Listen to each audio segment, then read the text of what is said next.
My boyfriend's mom makes these amazing cookie bars. She makes them for the holidays and family gatherings, and people always request that she brings them. I asked for the recipe once and she laughed and said no, that it was hers and she doesn't give it out to anyone. I dropped it and never asked again. I started baking a lot during the pandemic. It's been fun for me in my downtime. I decided with my free time to try to recreate the cookie bars my boyfriend's mom makes. I pulled up recipes that sounded similar from online blogs and started baking and tweaking. It took about 5 recipes and batches, but I finally nailed it down. Her secret recipe ended up essentially being a cookie bar known as a Carmelita. I then decided to make it my own and improve it to my tastes. I used higher quality chocolate, made sauce with local homemade caramels, used flaky sea salt on top, vanilla bean paste instead of extract, added a pinch of this fantastic organic cinnamon I had on hand. The results were over-the-top delicious. My boyfriend declared they are better than his mom's, and he finished off half a pan in 2 days. He was FaceTiming with his mom Saturday and eating one. She asked what it was and he said, "One of your caramel bars." Joe found a recipe online but made it even better. She lost it. She started yelling about how awful I was for making her cookies and how I had no right.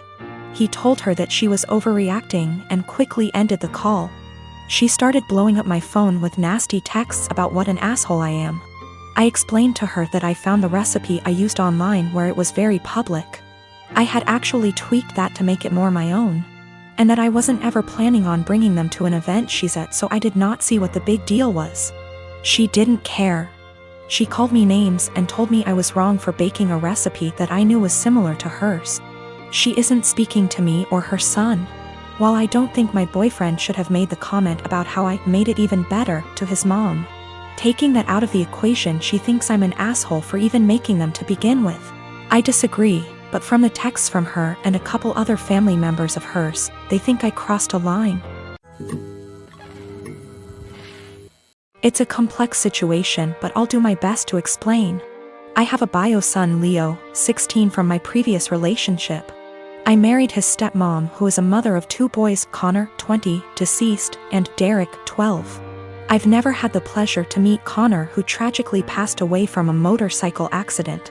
Derek was so devastated by this loss, and although it's been years, he's still pretty much grieving. I've seen tons of pictures and videos of Connor and made efforts to get to know who he was as a way to share Derek's grief and be there for him, to lend an ear and a comforting shoulder. It's safe to say that Derek and I grew a strong bond in no time. But my son Leo isn't close to Derek. Understandable, because not all siblings and step-siblings are the same. Leo and Derek are different in everything, which isn't a bad thing, but Leo calls himself the brutally honest type and makes insensitive comments about Derek most of the time. They tend to be under the guise of advice. Derek never complained, so I had to step in and tell Leo to stop being insensitive towards his stepbrother, especially with everything regarding Connor and his memory. Leo would say, "Okay, I get it, and I won't do it again." Days ago, Leo wanted to hang out with friends and asked Derek if he wanted to join. Derek agreed and put on Connor's hoodie before going out. Leo commented on the hoodie and called it ugly and asked him to put on something else, but Derek insisted on wearing it or not go. Leo dropped it. Hours later, Derek came home crying with his hoodie in hand. He said Leo and friends cut it into pieces while he was in the bathroom after they convinced him to take it off. I was furious. I asked Leo and he said it was his friend's idea, then said he had to do it since Derek wears it everywhere, and it looked old and embarrassing. I reminded him who this hoodie belonged to and he said, "So what? Maybe this will help him move on in life." I told him his birthday was cancelled and his friends aren't welcome anymore. He pitched a fit saying his birthday was a right, not a privilege, and I can't cancel it. He had my ex criticize my decision and wanted to host his birthday party, but I refused because he's grounded, so no party anywhere. She and her family called me awful and ridiculous and asked me to think how Leo will hate me for this, but I insisted he needed punishment for putting his stepbrother through this. I am a 35 years old female, been with my fiancé for 3 years. We both work and we both share rent and other expenses. But my fiancé is currently looking for a new job. He lost his old job 3 months ago.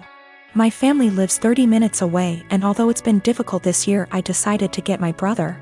who has a chronic condition and struggled a lot lately and was in the hospital for a few days for anemia. The one thing he's been wanting for some time. I got him an Xbox that cost me $300. He was so happy and I'm glad I was able to cheer him up during those times. My fiancé received a few gifts from his family, but he wasn't happy with any of them. I got him a perfume and he liked it. We were visiting my family and we had dinner with them. My fiancé looked at the Xbox I got for my brother and didn't stop talking about it. My parents noticed. I told him to stop complaining about what he got / didn't get this year. That made them uncomfortable, especially since they've been dealing with my brother's health issues and needed to relax. We got home and my fiancé took something from the closet and left for about an hour. I was asleep when he came back. In the morning I was surprised to find my brother's Xbox in the closet. I woke him and asked him about it. Turned out he dropped me off, drove back to my family's house and exchanged the gift his aunt gave him, a $14 fancy pen, with my brother's Xbox. He said that my brother was happy to exchange gifts. I was so mad. I told him this wasn't for him and he basically took something that is not his. Not to mention a pen for an Xbox, that's ridiculous. He told me that maybe I shouldn't have spent $300 while trying to pay for rent. I told him as long as I can pay rent that's not a problem. And that he needs to find a job if he thinks my money isn't enough. I called my mom and I found out that they didn't actually exchange gifts. My fiancé pressured my brother into giving him his Xbox. I was livid and so mad. I told him to take the Xbox back to my brother, but he said it was between him and my brother, but I insisted. He refused, so I ended up taking it myself. My fiancé argued when I took it and said that I was pressuring him and treating him poorly and have no respect for his feelings. I told him he was wrong to make my brother give him his gift and causing him stress and ruining his joy. I apologized to my brother and my parents and I felt awful because of how my fiancé behaved. My fiancé isn't talking to me, saying that I have no consideration for his feelings and not understanding how he feels, not having money to buy himself the things he likes.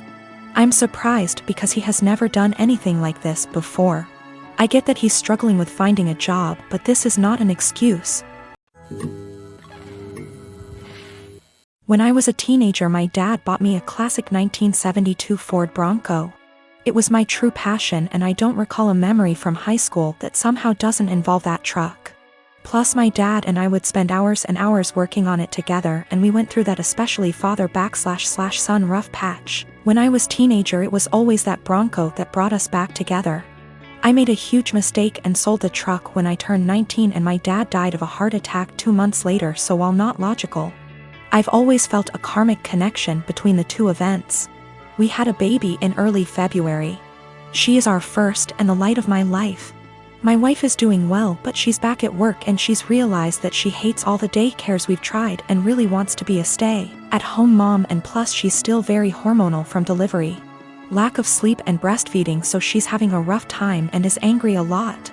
I guess I need to say this. 2 weeks ago I was driving through our town's warehouse district and saw a Bronco that was pretty beat up but resembled mine. I stopped just for nostalgia's sake and the owner came out and let me take a look inside. My dad and I had glued a wheat penny under the dash as sort of security measure, so I just sort of checked, and goddamned if it wasn't my Bronco. I asked him if he'd ever consider selling it. He said actually someone was on I-25 as we spoke from Colorado to buy it for $21,000. I freaked out and asked him if I could buy it right then and there for $23,000. He said if I could come up with the cash, yes. I had been procrastinating setting up a 529, so I had $12,000 in savings that my wife's parents had given us. I maxed out my credit card to Venmo and my mom bought down a check for $4,000 and I drove away in my old car. It was like a dream come true. Like a literal dream come true. It needs a lot of work I can't afford right now, but it's mine. Like in my driveway, mine. Again. I can't even describe what a joy this is. My wife and her parents are furious with me. They feel I was deceptive, that a real man would have sacrificed anything and everything so my wife could go stay at home with his kids, and that's setting aside that they gave us the money for a college fund. My point is my daughter is only 6 months old. We have 18 years to set up a college fund of her. But this Bronco means everything to me, and if I wouldn't have acted it would have been gone forever. Now it can be that same connection between me and my kids. To me it's the literal meaning of happiness. I talked with my mom and she is basically going to buy the Bronco from me in order to refill the college fund and pay off the credit card. The $4,000 will be a gift and she's going to give me whatever I need to restore it. She's always been awesome to me and she's rather the money be spent now than wait for me and my sister's inheritance. I didn't tell my wife that my mom bailed me out and lied and said I found a buyer for the Bronco. I'll figure out how to cross that bridge when I get there, but my wife was so relieved that I had come to your senses. I don't want to disappoint her. It's going to take all my lying skills to pull this one off over the next few years.